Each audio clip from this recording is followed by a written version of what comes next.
Hello mga Kalbs, welcome to my vlog. So this is a vlog for Kabayan Beach Resort kay Sir Paulo Nora. Sir Richard, shoutout po sa inyo at sa lahat ng mga supporters sa channel natin. Thank you sa inyong support mga guys. So ito po yung Kabayan Beach Resort review mga Kalbs. So travel po tayo from Los Baños, Laguna. Ito po yung bagong arc dito sa Los Baños to Laia, Batangas mga Kalbs. So mga 2 hours and 30 minutes yung travel natin papunta doon mga Kalbs. So yan, daanan din natin yung Bay, Calauan, Laguna, San Pablo City, yung May Layon. Tapos dito po mga Kalbs ay ang Chaong, Quezon na. So then of course San Juan, Batangas. So ito po yung kikita nyo, and then dito tayo pasok sa may right, dire-diretso lang yan mga Kalbs. Medyo mayroon lang lubak-lubak na area kasi sira yung road, and then of course makarating na tayo dito sa municipal tourism reception booth. So ayan, magbabayad tayo dyan mga guys ng 50 pesos per head. So 7 years old pataas, bayad ay 50. So yung dati-dati mga Kalbs ay 25 lang yun, pero ngayon ay 50 na. From there mga Kalbs sa booth yung bayad natin, it took us less than 30 minutes karating tayo dito sa resort. So yung binayaran nyo, yung ticket na binayaran nyo doon ay kailangan nyo ay pakita dito sa kanilang guard bago kayo makapasok. Tapos kailangan din yung inyong booking dito sa resort. Kailangan nyo ma-print at mapakita. So yung ginawa ng wife ko mga Kalbs ay bayad lang online. So dun sa kanilang page i-contact ninyo yung kanilang office. So ayan mga Kalbs, dito papasok na tayo sa may gate nila, and then may sasalubong diyan sa inyo na kuya guard. So titingnan nyo na details, and then yung of course yung ticket yung binayad doon sa tourism booth. So ayan na, Kabayan Beach Resort, KBR. So dyan mga Kalbs may office sila. So pupunta muna kayo dyan, and then after nyan pakita nyo yung inyong booking, print out ng booking, and then guide na kayo sa kanilang parking. Ayan. So ang kagandahan dito sa Kabayan mga Kalbs, pwede kayong magdala ng pagkain, pwede din kayong magluto. So dalhin nyo na lahat yung pwede nyo lutuin kung gusto nyo kayong makatipid. So yun yung ginawa namin, kasi may ref naman dyan, may mga utensils na pwede nyo gamitin. So ayan po mga Kalbs, makita nyo yung area na yan. Dyan po kami banda. So malapit lang kami sa pool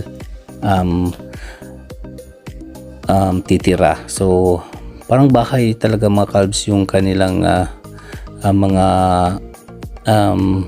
yan, titirhan. So dyan kami sa Magnolia, makita nyo yan, merong ihawan pwede kayo mag-ihaw. Tapos may sabitan, may sampayan. So kasi sa ibang mga na puntahan namin dyan na resort, yung iba walang sampayan So yung dito mayroon. So may ref, may water dispenser, yung sink, may stove dyan na pwede kayong magluto. Pwede rin kung ayaw nyo magluto, mayroon naman din silang canteen na pwede kayong mag-request ng pagkain.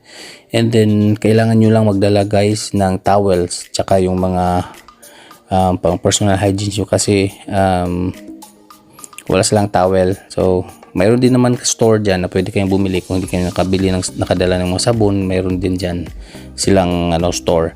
So ayan mga Kalbs, twin bed, yung bayad niyan namin per night is 7,500. Tapos dito mga Kalbs, malinis naman yung kanilang CR, And then may may hot and cold shower.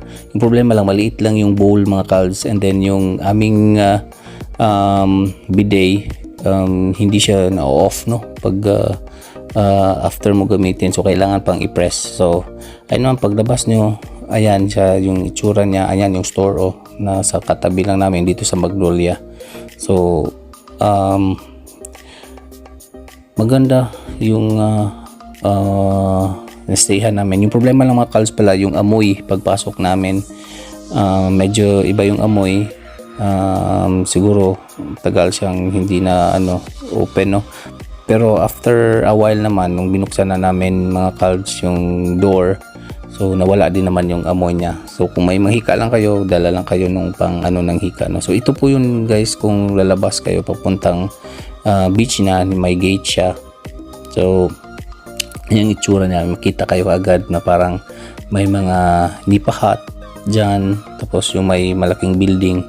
So pwede kasi dito yung day tour lang. Tapos ito naman yung canteen nila sa left side. Ayan, dyan kayo kakain kung ayaw nyo magdala na ng mga lulutuin. So andyan ito sa left side, dyan kayo pwedeng mag request ng food. So ito naman mga calves, yung swimming pool, may pang bata, hati yan, tsaka may pang matanda. So pwedeng maligo dyan hanggang gabi mga calves. Yung iba dyan nung bumabot na tayo ng mga 9 PM, basta hindi lang kumikidlat, no.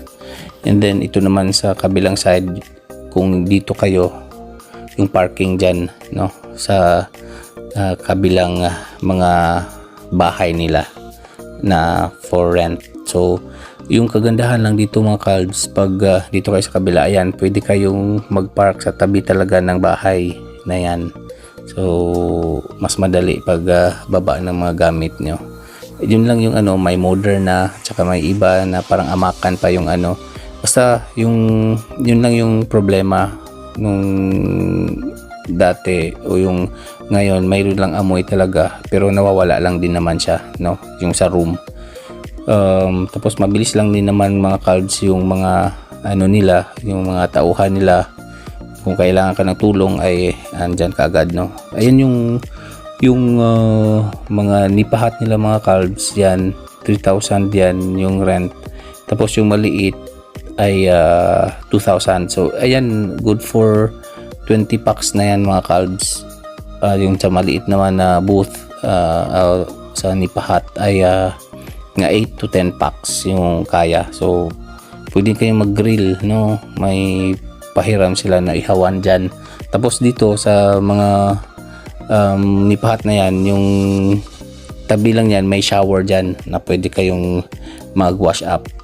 So maganda din yung mga CR nila. So yan mga calves, yung beach nung hapon nung dumating kami. So ang ganda, no, ang linaw talaga nung time na yan. And then makita nyo lang, medyo may itim-itim yung sand. Yan siya, parang black sand. Pag nilagyan nyo ng magnet, na dikit-dikit mga calves sa magnet yung sand, no. So ayan, Calablaia yan mga calves, yung may bagong building dyan. So andyan may Cocoon, may Campi Resti na pwedeng titirhan. Tapos katabi lang din sa kabayan mga calves yung White Cove.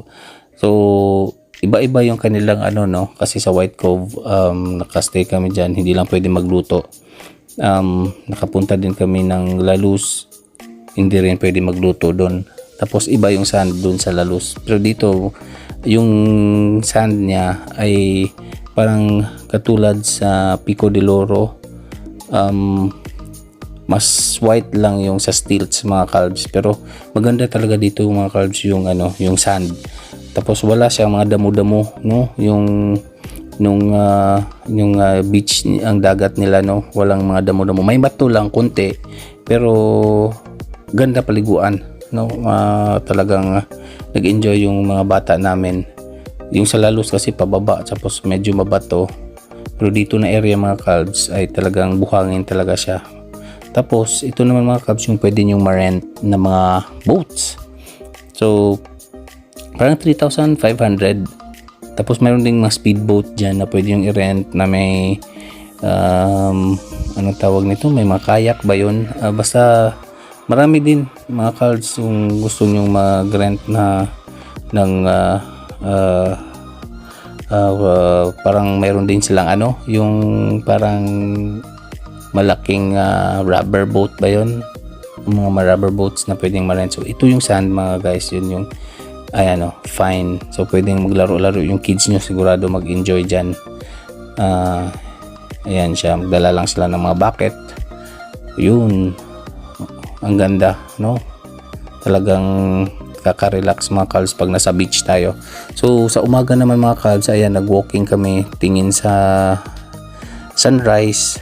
So ito po ay from facing the sea, papunta ng left yan. So naglakad-lakad kami. So marami ding mga resort dyan.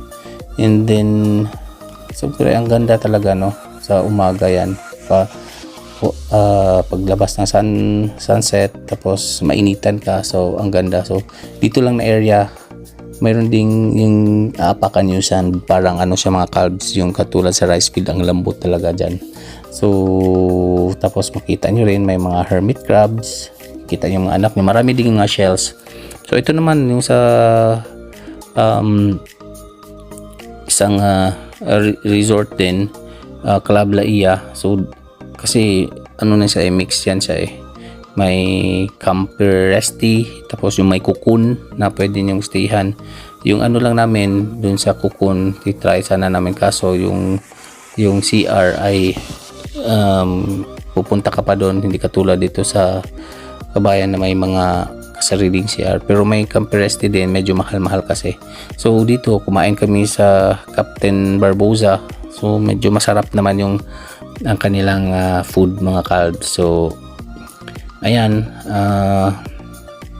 enjoy namin yung beach talaga mga calves. Tapos okay din naman yung Kabayan resort. So may church din sila mga calves. Pag Sunday, pwede kayong dyan magsimba. So ayan yung view niya. So thank you mga calves, no, sa support sa channel na to, at sana okay lang din kayo sa ibang bansa, at thank you sa lahat na nanonood. Bye mga calves.